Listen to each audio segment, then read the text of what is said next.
Hello friends, welcome to my YouTube channel KL study friends. CTET 1 फरवरी first shift में आपके math में किस किस टॉपिक से क्वेश्चन पूछे गए हैं, तो उन सारे टॉपिक के एक एक क्वेश्चन हम यहाँ पर करने वाले हैं। और कुछ क्वेश्चन हमें हूबहू भी मिल गए हैं कि एग्जैक्ट क्वेश्चन क्या थे, और कुछ क्वेश्चन जो हैं आपके पैटर्न पर आधारित हैं कि आपका क्या पैटर्न आज पूछा गया और किस किस सब्जेक्ट आपके टॉपिक को कवर यहाँ पर किया गया है। तो सबसे पहले आप टॉपिक जानिए कि किस किस टॉपिक से आपके क्वेश्चन पूछे गए हैं। तो सबसे पहले तो आपको बता दें, नंबर सिस्टम से आपके डेली 2 से 3 क्वेश्चन देखने को मिल रहे हैं। ठीक है, इसके बाद आपका आज क्वेश्चन परसेंटेज से भी पूछा गया। इसके बाद आपका फ्रैक्शन से एक क्वेश्चन पूछा गया। इसके बाद आपका एलसीएम से एक क्वेश्चन पूछा गया। इसके बाद आपका ट्रायंगल यानी त्रिभुज से क्वेश्चन पूछा गया।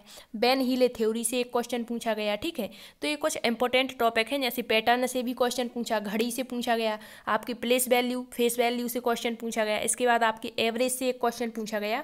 तो यहाँ पर कुछ क्वेश्चन हम देखते हैं जो आज पूछे गए हैं, और यदि आपको कोई क्वेश्चन याद है तो आप कमेंट्स में विथ ऑप्शन के पूछ सकते हैं। ठीक है, तो सबसे पहले इस तरीके का एक क्वेश्चन पूछा गया। कोई वैल्यू ऐसी दी गई थी 989898 करके, और इसमें हमें 98 का ही भाग लगाना था। तो पूछा था इसका आंसर क्या होगा। ठीक है, तो सबसे पहले आपको बता दें कि इसका जो आंसर है ऑप्शन ए इसका बिल्कुल राइट आंसर है। अब यहाँ आपको थोड़ा सा बताने का प्रयत्न करते हैं। जैसे हम यहाँ पर ये लिखा, ठीक है, अब इसमें हमें डिवाइड करना है इसको 98 से। तो यहाँ पर तो पूरा पूरा भाग चला जाएगा, मतलब यहाँ पर एक आ गया। ठीक है, अब यहाँ कुछ नहीं बचता। और जब हम फिर से पुनः 98 लेते हैं, तो जब ये वैल्यू रखते हैं तो यहाँ पर 0 लगाते जाते हैं। ठीक है, तो ये पैटर्न हमने कई बार समझा हुआ है। फिर से यहाँ 98 आ जाएगा, फिर भाग चला जाएगा। ठीक है, तो जितनी बार ये दिए गए हैं उतनी आपके 0 लगाएंगे।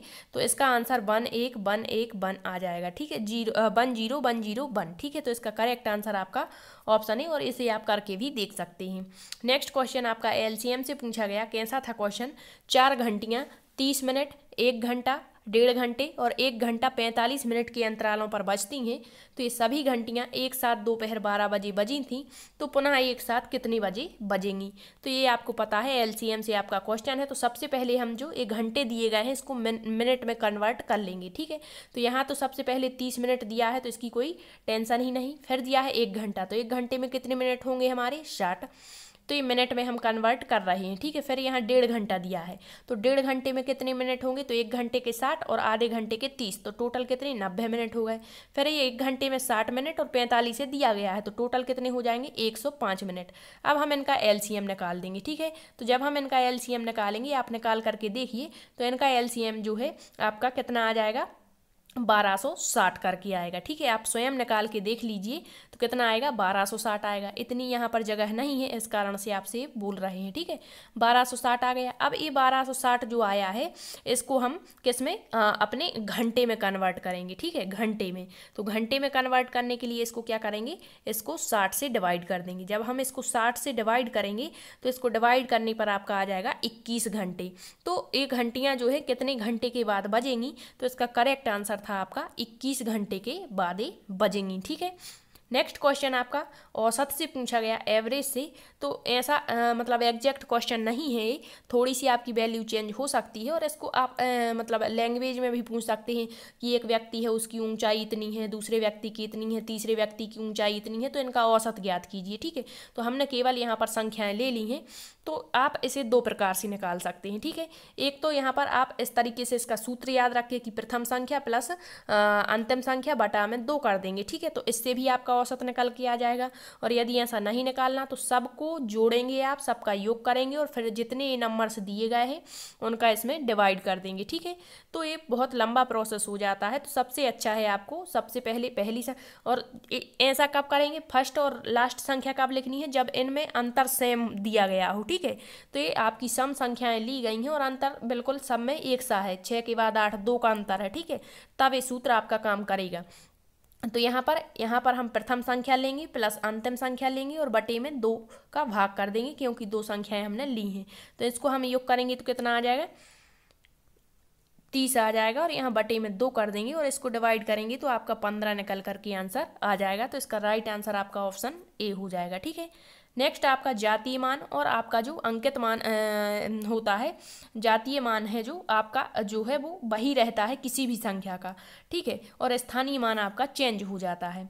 तो यहाँ जातीय मान पूछा है किसका, 5 के जातीय मानों का योगफल ज्ञात कीजिए।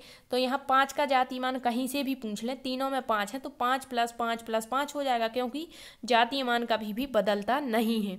तो इसका योग पूछा है तो कितना हो जाएगा, टोटल मिलाकर के 15 हो जाएगा, ठीक है। यदि यहीं पर पूछ लेते कि स्थानीय मानों का योगफल ज्ञात कीजिए, तो स्थानीय मान में 0 लगाना पड़ता है। यहाँ 5 का कितना हो जाएगा 0, यहाँ 5 का कितना हो जाएगा 500, और यहाँ 5 का कितना हो जाएगा 5000, ठीक है, और फिर इसका योग बता देती। लेकिन जातीय मान पूछा था तो कितना हो जाएगा 5 + 5 + 5 बराबर आपका राइट आंसर, ठीक है। नेक्स्ट है पैटर्न से क्वेश्चन पूछ लिया। अब पैटर्न की वैल्यू आपकी चेंज हो सकती है, लेकिन हर शिफ्ट में आपका पैटर्न से एक क्वेश्चन पूछा जा रहा है।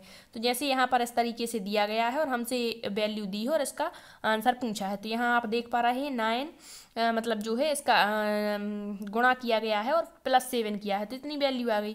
फिर यहाँ 2 संख्याएं ली हैं तो यहाँ 3 बार 8 आया, यहाँ 3 संख्याएं हैं तो यहाँ 4 बार 8 आया। आप किसी भी तरीके से इसको लॉजिक लगा सकते हैं। फिर यहाँ 3 संख्याएं थी तो 4 बार 8 लिखा, तो यहाँ कितनी संख्याएं हैं, 6 संख्याएं हैं तो कितनी बार 8 लिखेंगे, 7 बार, 1 2 3 4 5 6 7, ठीक है। तो ये आपका आंसर आ जाएगा। तो इसका राइट आंसर कहाँ है, जहाँ पर 7 बार 8 दिया गया है। तो ऑप्शन सी इसका बिल्कुल करेक्ट आंसर है। आप लॉजिक किसी भी तरीके से लगा सकते हैं, ठीक है। नेक्स्ट क्वेश्चन देखिए, दिया है समबाहु त्रिभुज में कितनी सममित रेखाएं होंगी। तो त्रिभुज से क्वेश्चन पूछा गया था, एग्जैक्ट क्वेश्चन नहीं पता, लेकिन सममिति से हर शिफ्ट में आपका क्वेश्चन पूछा जाए। यहाँ समबाहु की बात की गई है, ठीक है। तो त्रिभुज भी आपके कई प्रकार के होते, तो समबाहु मतलब जिसकी सभी भुजाएं बराबर हों। और सममित रेखा क्या कहलाती है, एक आकृति दूसरी तरफ यदि हम काट दें बीच में से तो पूरा ढकना चाहिए। तो इसमें कितनी, एक सममित रेखा होगी। यदि हम इसको पलट दें, समबाहु यहाँ थोड़ी सी भुजाएं एक जैसी नहीं है, लेकिन जो समबाहु त्रिभुज होता है वो एक बगल यदि हम उसको काट देते हैं तो दूसरी तरफ वो ढक लेता है। तो समबाहु त्रिभुज में कितनी आपकी सममित रेखाएं हो जाएंगी, एक होगी, ठीक है। इसी तरह से पूछ सकते व्रत में कितनी होती हैं, तो व्रत में तो कई सममित रेखाएं हो सकती हैं, ठीक है। इसके बाद आपके वर्ग में कितनी होती हैं, तो वर्ग में आपकी 4 सममित रेखाएं होती हैं। इसके बाद आयत में कितनी होती हैं, तो आयत में आपकी 2 सममित रेखाएं होती हैं, ठीक है। तो किसी भी आकृति में या अक्षरों में भी ये पूछा जा रहा है।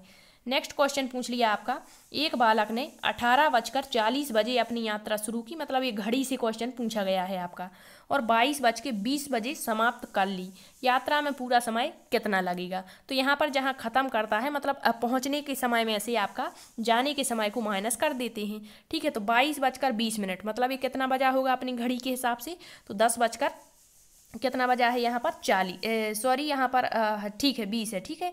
और यहाँ दिया है 18:40 का मतलब कितना हो जाएगा आपका, तो 1 मिनट रुकिए, 18:40 का मतलब होगा आपका यहाँ पर हो जाएगा 6:20, कितना 6:40, ठीक है। ऐसा करके यहाँ पर थोड़ी सी वैल्यू मिस्टेक हो गई है, ठीक है। 18:40 और कितना है यहाँ पर है 22:20, ठीक है। तो इसको हम कन्वर्ट करेंगे सबसे पहले, ठीक है। तो यहाँ पर क्या हो जाएगा आपका 22:20 का मतलब 10:20, मतलब 10:20 है अपनी घड़ी के हिसाब से, और 18:40 का मतलब हो जाएगा 6:40 है। अब यहाँ हम माइनस करेंगे तो यहाँ आप देख पा रहे हैं यहाँ कम वैल्यू है, यहाँ ज़्यादा है, तो इसको हम माइनस नहीं कर सकते। तो यहाँ से सीधा 1 घंटा हमें लेना पड़ेगा। तो 1 घंटा यहाँ से कम हो जाएगा, तो 60 मिनट होते 1 घंटे में, तो यहाँ 20 मिनट दिए गए हैं और 60 और जुड़ जाएंगे तो यहाँ 80 हो जाएगा। और यहाँ से 1 घंटा हमारा कम हो गया, मतलब यहाँ 9 बचा। तो अब हम 9:80 में से 6:40 को घटाएंगे, कितने में से 9:80, मतलब 9 बज करके यहाँ पर मिनट में लिया है, ठीक है। यहाँ सीधा 1 घंटा भी हम लिख सकते थे, लेकिन माइनस नहीं होगा। तो इसमें से हम कितना घटाएंगे, यहाँ पर अपना 6:40, तो इसको घटाएंगे तो कितना आ जाएगा, यहाँ 40 बचेगा और यहाँ 3 बचेगा, मतलब 3 घंटे 40 मिनट। तो इसका राइट आंसर समय पूरा कितना लगेगा, 3 घंटा 40 मिनट, ठीक। नेक्स्ट क्वेश्चन आपके ज्यामितीय स्तर से पूछा गया, बेन ही लेके। तो वही पूछा था यहाँ पर कि बच्चा आकृतियों को उनके गुणों के आधार पर, क्या कहा है, गुणों के आधार पर वस्तुओं को वर्णित, वर्गीकृत या पहचानता जानता है, तो वो वेन ही लेके किस स्तर में होगा। तो गुण के आधार पर पूछा था, तो इसका करेक्ट आंसर इनका दूसरा स्तर विश्लेषणात्मक स्तर हो जाएगा, एनालिसिस लेवल, ठीक है। अब पहला स्तर जो होता है यहाँ पर केवल वस्तुओं की दिखावट के आधार पर वर्णित और वर्गीकृत करता है। कभी कभी पूछ लेता है इनका क्रम बताइए, तो क्रम होता है इनका एक क्रम से ही लिए गए हैं। सबसे पहले मानसिक चित्रण, दूसरा होता है विश्लेषणात्मक स्तर, तीसरा होता है अनौपचारिक स्तर, चौथा होता है औपचारिक, और 5वां इनका होता है दृढ़ता, ठीक है, दृढ़ता। अब पूछते हैं कि बालक जो है संपूर्ण क्रियाएं कर लेता है, जैसे प्रूफ भी कर लेता है, संबंध भी बता देता है, तो ये कौन से स्तर में है इनके, तो ये होता है औपचारिक स्तर, ठीक है। और प्रूफ नहीं कर पाता, संबंध बना लेता है, तो वो अनौपचारिक होता है, ठीक है। तो ये वैन हीले के स्तर से आपके हर शिफ्ट में 1 से 2 क्वेश्चन देखने को मिल रहे हैं, ठीक। इसके अलावा आपके क्या बोलते हैं उससे परसेंटेज से भी क्वेश्चन पूछा गया है, ठीक है। इसके बाद त्रिभुज से आपका क्वेश्चन पूछा गया है। तो ये आज के क्वेश्चन है, और यदि आपको कोई क्वेश्चन याद है आज का तो प्लीज़ कमेंट्स में ज़रूर बताएं विथ ऑप्शन की। और आपको क्लास कैसी लगी ये भी कमेंट्स में ज़रूर बताएं। Thank you.